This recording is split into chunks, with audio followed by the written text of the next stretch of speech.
कुर्सी क्यों होती जा रही है दूर। उत्तराखंड में अपनी खो चुकी राजनीतिक जमीन को तलाशने के लिए उत्तराखंड क्रांति दल यानी यूकेडी ने फिर से कमर कस ली है। पार्टी के नेताओं का दावा है कि वे 2024 के लोकसभा चुनाव में राज्य की सभी 5 सीटों पर विजयी पताका लहराएंगे। हालांकि दावों से इतर हकीकत यह है कि यूकेडी का राजनीतिक ग्राफ लगातार गिर रहा है। यहां तक कि 2022 में राज्य में हुए विधानसभा चुनाव के बाद यूकेडी का चुनाव चिन्ह कुर्सी तक चुनाव आयोग ने फ्रीज कर दिया है।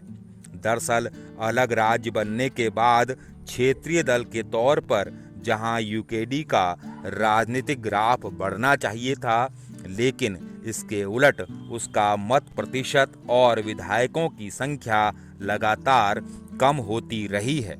2002 के विधानसभा चुनाव में यूकेडी के 4 विधायक होते थे और उसे करीब 6.5% वोट मिलते थे, लेकिन 2022 के विधानसभा चुनाव में पार्टी का एक भी नेता विधानसभा नहीं पहुंच पाया और पार्टी का वोट प्रतिशत गिरकर 1% से कम रह गया।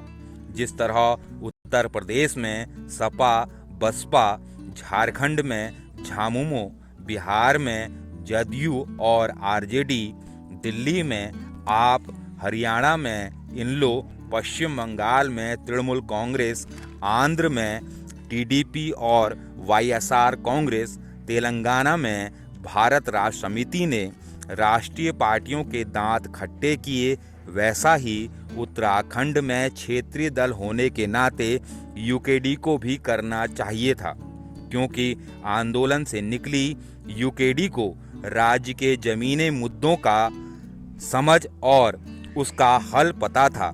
जनता के दिलों में उसके लिए एक विशेष स्थान भी था।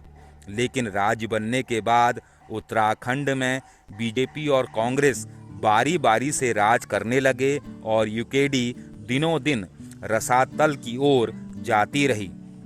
राजनीतिक जानकारों की माने तो जनता ने हर बार यूकेडी पर विश्वास जताया, लेकिन पार्टी के नेताओं की व्यक्तिगत राजनीतिक महत्वाकांक्षा ने हर बार उम्मीदों पर पानी फेर दिया।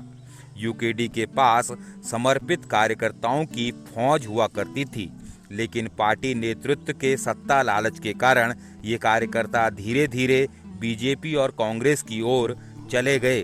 दरअसल पार्टी के केंद्रीय नेतृत्व ने अपने गिरेबान में झांककर कभी नहीं देखा और हर बार दोष कार्यकर्ताओं और जनता के सर पर मढ़ दिया।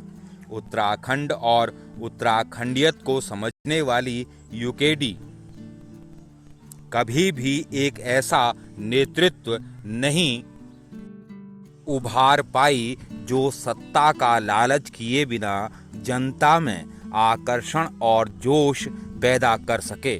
कहा यहाँ तक जाता है कि वर्तमान में यूकेडी भले सत्ता से कोसों दूर नजर आती हो, लेकिन इसके बावजूद पार्टी के नेताओं के कोई भी काम नहीं रुकते हैं, जबकि आम कार्यकर्ता आज भी दरी बिछाने और झंडा उठाने तक ही सीमित है।